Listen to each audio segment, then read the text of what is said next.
नमस्कार, स्वागत आहे जितकी कहाणीमधील भाग 5वा. निर्भीड. डोंगर दऱ्यातील जंगलात एक गाव. त्या गावाचे नाव भयंकर वाडी. सुमारे 200-250 घराचे ते गाव. तेथील लोक मोलमजुरी करून घर चालवायचे. शिकलेले तसे कमीच. त्या गावात एक जानू नावाचा शाळा मास्तर होता. तो शांत स्वभावाचा, देखणा, संयमी व मन मिळावू अबोल होता. त्याला कोणी काही विचारले असता फक्त स्मित हास्य करायचा व हावभावानेच उत्तर द्यायचा. त्या लोकांना आश्चर्य वाटे की हा जानू एवढा हुशार मुलगा होता, आता का बरे असे वागतो. तसे ते गाव खूपच भयंकर होते. त्या गावात दिवसा लोक दिसायचे, परंतु संध्याकाळ झाल्यानंतर सकाळ होईपर्यंत कोणीही घराच्या बाहेर पडायचे नाही. अगदी गाव सामसूम. प्रत्येक जण आपापल्या घरात दरवाजे खिडक्या बंद करून आतच राहायचे. अंधार पडल्यापासून सकाळी उजाडेपर्यंत गावात कोणतीच हालचाल नसायची. एक भीतीचे वातावरण असायचे.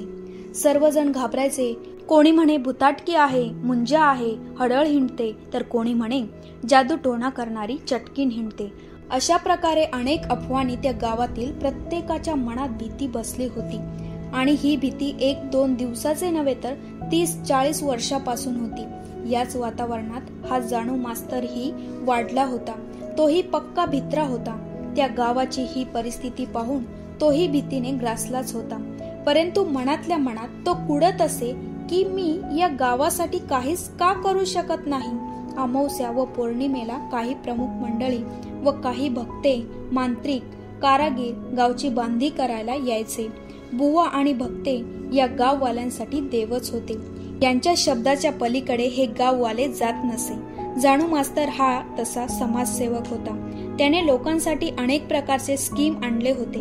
अडाणी व अज्ञानी लोकांना उद्योगधंद्यात रस यावा म्हणून मोठमोठे व्यवसाय मार्केटिंग शिकवले. नवीन व्यवसाय, उच्च विचाराचे राहणीमान दिले. परंतु महामारी व धंद्यात मोठा माणूस घसरला व त्याची झल मास्तरला व त्याच्या सहकार्यांनाही झाले व बिझनेस बुडाले. सर्व लोकांना शक्य होईल तसे या जानू मास्तरने पैशाची परतफेड केली व उरलेले लोक सतावू लागले व अशा अनेक प्रकारे जानू मास्तर अडकू लागला. मोठ्या रकमा व कुटुंबाचे टेन्शन घेऊन दुःखाच्या व संकटाच्या काळात एकटा पडला. तब्बल 2-3 वर्ष जानू मास्तर कोणालाच दिसला नाही. याच काळात या बुवा भक्त्यांनी त्याला पकडून त्याचे मनपरिवर्तन केले व कोणीतरी मला काहीतरी केले या अंधविश्वासाने त्याला ग्रासले. तसा हा अभ्यासात हुशार व क्रिकेट खेळात तर नावाजलेला खेळाडू. परंतु त्याची आज ही परिस्थिती. त्याला वाटले म्हणजे ही लोक बोलतात ते खरे आहे. जानू मास्तरची पत्नी ही सर्वसाधारण शांत व प्रेमळ स्त्री होती. तिला जगातले फारसे कळायचे नाही. ती कोणावरही पटकन विश्वास ठेवायची आणि तिच्या मनातही या अंधविश्वासाचे घर केले. त्यांना 2 मुले होते. ते शिक्षण घेतायत. मग काय सुरू झाले. हाल अपेष्टा, त्रास, अपमान, अनेक संकटे हे सर्व या कुटुंबाला सहन करावे लागले. त्यातही त्याची पत्नी खंबीरपणे उभी राहिली. नातेवाईक किती मदत करतील, परंतु ते मदत करत होते. परंतु संकटकाळी कोणी कोणाचे नसते हे अनुभव असणाऱ्यालाच कळते. असे असताना गावात बोंब उठली की कोणीतरी रात्री 12 वाजल्यापासून संपूर्ण गावात कपडे न घालता तसाच हिंडत आहे, काहीतरी करणी करतो. गावातील लोक खूप घाबरले होते व दुसऱ्या दिवशी सकाळी गाववाल्यांची एक मीटिंग घेतली की आपल्या गावाचे व आपल्या लोकांचे काय खरे नाही. आपल्याला गावाची बांधणी करायला लागेल. चांगला बुवा भक्ते आणायला लागेल. म्हणून सर्वांनी वर्गणी काढली व महागातला महाग एक भक्ता आणला. त्यानंतर एकामागे एक असे नावाजलेले अंजीर गावचा भक्ता मांत्रिकही आला.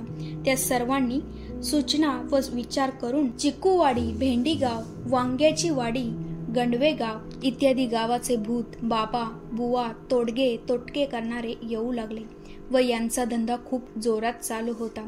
आणि एकीकडे गाववाले गरीब होऊ लागले. त्या गाववाल्यांसाठी हलाखीचे दिवस येऊ लागले. एकीकडे भीतीचे वातावरण व दुसरीकडे पैशाचे टेन्शन. वर्गणी मागायला गावकरी मास्तरच्या घरी आले तेव्हा मास्तरची पत्नी म्हणाली, आम्ही खूप गरीब आहोत. आमच्यापेक्षा कोणीही गरीब या गावात नाही, म्हणून मी वर्गणी देणार नाही. गाववाल्यांनी सांगितले, हा मास्तर कधीच घरी नसतो आणि पैसेही देत नाही. हाच काहीतरी गडबड करीत असावा असे बोलून ते अपमान करीत होते व त्या बाईला घाबरवत होते. त्या रात्री ती झोपलीच नाही. त्या गावातील लोक एवढे भित्रे झाले होते की त्या गावात कोणीही नवीन व्यक्ती गेला तर त्याच्याकडे शंकेने विचित्रपणे बघत असे. उदबत्ती, नारळ, हार, धूप तर त्या गावात कोणी आणतच नसे. अशी ही परिस्थिती. त्यातच हा जाणू मास्तर आता फार खचला होता. व्यसनीही झाला होता. आता तो भक्ते सांगतील तेच ऐकायचा. या भक्त्यांच्या कपट नीतीमध्ये पूर्ण अडकला आणि पैशाचे पाऊस पाडणे, तांदूळ चालवणे, तांब्या फिरवणे, वाघ अंगात येणे, खजिना शोधणे अशा प्रकारच्या कारगीर दुनियेत रमला. त्या साखळीचा हाही एक भाग झाला. या विचाराने की मी या मार्गाने खूप मोठा माणूस होणार, परंतु व्यर्थ. कारण ही अंधश्रद्धा अशी दलदल असते की यात अडकलेला माणूस सहजासहजी बाहेर निघत नाही. मग हा तर साधा मास्तर होता. एक दिवस मास्तरच्या पत्नीने तिच्या बहिणीच्या मुलाला सांगितले की अरे, त्या तुझ्या सरांना सांग आम्हाला काही मदत करायला. तसे त्या सरांनी मास्तरची भेट घेऊन त्यांना काही सूत्रे दिले. अंधश्रद्धा व श्रद्धा त्याचे स्पष्टीकरण करून पटवून दिले. अंधश्रद्धा किती घातक विष आपल्यात पसरले आहे आणि ते कसे मिटवायचे हे सांगितले. एक दिवस त्या गावात एक म्हातारी मेली, ती पण संध्याकाळी. त्या म्हातारीला त्या गावात कोणीच नव्हते. गावाच्या मधोमध ती पडली होती. संध्याकाळी कोणीही घराच्या बाहेर पडू शकत नाही, एवढी भीती. आता ही म्हातारी मेली म्हणजे कोण हिम्मत करेल. प्रत्येक जण घरातील दरवाजे खिडकी बंद करून मिळेल त्या फटीतून लक्ष ठेवले होते की त्या म्हातारीचे भूत आपल्या घरात तरी शिरणार नाही ना. या टेन्शनमध्ये रात्रभर कोणीही झोपले नाही. रात्री 12च्या सुमारास एक कुत्रा त्या रस्त्याने गेला व मेलेल्या म्हातारीजवळ जाऊन उभा राहिला व अचानक डचकून मोठ्याने ओरडून मसवट्याच्या दिशेने पळत सुटला. ही घटना जवळजवळ सर्वांनी फटीतून बघितली व एकदम शांत झाले.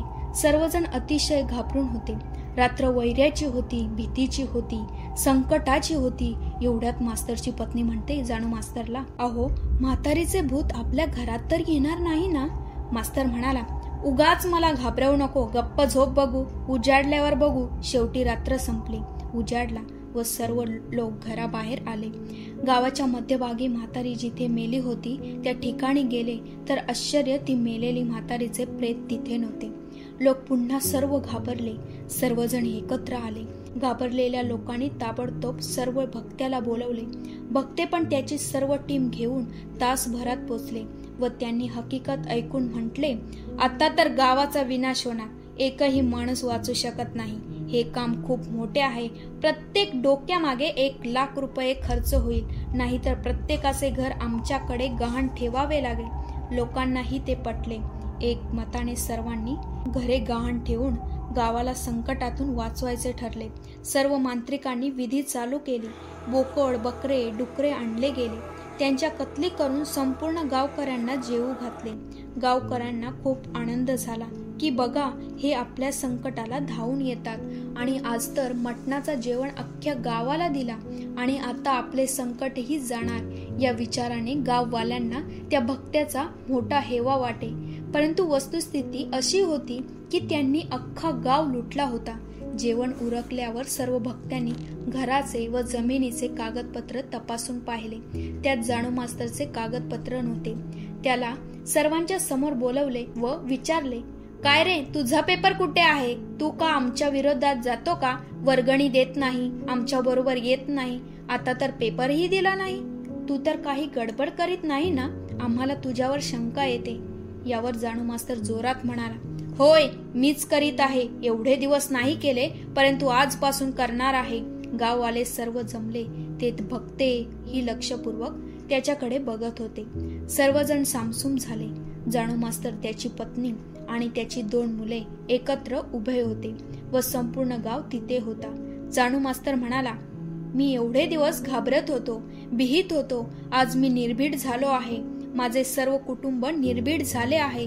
तर ऐका, मी पेपर केला नाही आणि देणार पण नाही. कारण माझ्या मुलाने शेजारच्यांचा एक पेपर आणून दाखवला आणि ते मी वाचले. तर तुम्ही सर्वांनी ऐका काय लिहिले आहे. तर गावातील प्रत्येक माणसाचा घर व जागा, शेतीची जागा, सर्व काही या भक्त्याच्या नावाने कायमस्वरूपी विकलेला आहे व लवकरात लवकर हे गाव सोडून सर्वांनी दुसरीकडे जायचे. ही घरे व जमिनी सर्व आमची आहे असे या भक्त्यांनी लिहून घेतले. हे शक्य होणार नाही. हे ऐकून सर्व गाववाल्यांनी खात्री करून घेतली. सर्व गावकरी विचार करीत असताना एक भक्त्याने सांगितले, मग त्या म्हातारीचे प्रेत कुठे गेले, त्याचे काय करणार? सर्व गाववाले पुन्हा मास्तरकडे पाहू लागले. मास्तर बोलला, म्हातारी माझ्या घरात आहे. रात्रीची सर्व घटना मी फटीतून पाहत होतो. जेव्हा कुत्रा बिचकला तेव्हाच मला वाटले म्हातारी मेलेली नाही, कदाचित ती जिवंत असावी. मी सकाळी लवकर उठलो व जाऊन पाहिले तर म्हातारी जिवंत होती. ती पाणी मागत होती. तिला चक्कर आली असावी. मी तिला घरी उचलून मागच्या बाजूने नेले. चहा पाणी दिले. ती तरतरीत झाली. आता ती माझ्या घरात आहे. ती बघा आलीच बाहेर घरातून. ती म्हातारीही मास्तरच्या बाजूला येऊन उभी राहिली. मी खूप सहन केले की आपल्याला लोक अंधश्रद्धेत अडकवतात आणि आयुष्यभर त्यात होरपळत ठेवतात. आता मी निर्भीड झालो. मी अंधश्रद्धा मोडून काढीन. लोकांना, माझ्या गाववाल्यांना, माझ्या कुटुंबाला मी निर्भीड करीन आणि जनतेची सेवा करीन. यावर ती म्हातारीही म्हणाली, बाबांनो, हा मास्तर बोलतो ते खरे आहे. माझे वय 120 वर्षाचे आहे. मलाही माझ्या गावातून हाकलले की मी पांढऱ्या पायाची अपशकुनी चटकीन आहे. मी आजपर्यंत शोधते की असं काही सापडलं नाही. बाळांनो, अंधश्रद्धा काढून टाका, निर्भीड व्हा. बघ, हे बुवा, बाबा, मांत्रिक, भक्ते, कारागीर हे सर्व ठग असतात.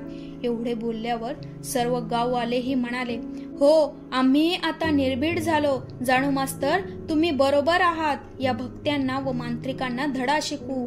गाववाल्यांनी सर्व पेपर फाडून टाकले व त्या सर्व भक्त्यांच्या टीमला पोलिसाच्या स्वाधीन केले. गावकरी खूप खुश झाले व त्या दिवसापासून मास्तरला प्रमुख करून त्याचे सर्वजण ऐकायचे व मास्तरचीही गेलेली नोकरी परत आली व आता केंद्र प्रमुख म्हणून आहेत. अंधश्रद्धा निर्मूलनाचे काम केल्याबद्दल महाराष्ट्र शासनाने त्यांना महाराष्ट्र भूषण हे सन्मान करून त्यांना पारितोषिक दिले. अशा तऱ्हेने त्या गावाचे लोक आनंदित झाले व निर्भीड झाले. आता त्या गावचे नामकरणही झाले. भयंकर वाडीचे रूपांतर निर्भीड नगर झाले. मास्तर आता खूप मोठी व्यक्ती झाली होती. जागा, जमीन, बंगला सर्व काही आले. देणाऱ्यांचे देणे देऊन टाकले. मास्तरची पत्नी आता खुश आहे. त्यांचा मोठा मुलगा मॉडेलिंगसाठी परदेशात गेला. छोटा मुलगा MBBS डॉक्टर होऊन त्या गावात खूप मोठे हॉस्पिटल टाकले व त्याचे नाव ठेवले गायत्री हॉस्पिटल. अशा तऱ्हेने ते कुटुंब व संपूर्ण गाव आज आनंदित आहे. या गोष्टीवरून आपणास असे कळते की आपण कोणीही असा, कुठेही जन्म घ्या, काहीही असा, शिक्षण असो की नसो, गरीब की श्रीमंत, काहीही असा, कुणीही असा, निर्भीड व्हा, धीट व्हा. कोणत्याही अफवेला, जादूटोणा, करणीभूत, चटकी, मूठ, भाणामती कोणीतरी बाहेरचे केले अशा अनेक प्रकारच्या अंधश्रद्धेला जवळ येऊ देऊ नका व जे करतील त्यांना समजावून सांगा. जोपर्यंत तुम्ही निर्भीड होत नाही तोपर्यंत तुमच्या आयुष्यात यश, उन्नती, प्रगती येत नाही. एवढेच नव्हे तर अंधश्रद्धा निर्मूलन करण्यासाठी प्रथम निर्भीड व्हा. आपले कुटुंब, समाज, देश, मनुष्य जीवन वाचवा. तर पुन्हा भेटूया पुढच्या आठवड्यात एक नवीन गोष्टीसह. तोपर्यंत सकारात्मक राहा, हौशी राहा, जिद्दी राहा, आवड जोपासा व निर्भीड व्हा. धन्यवाद.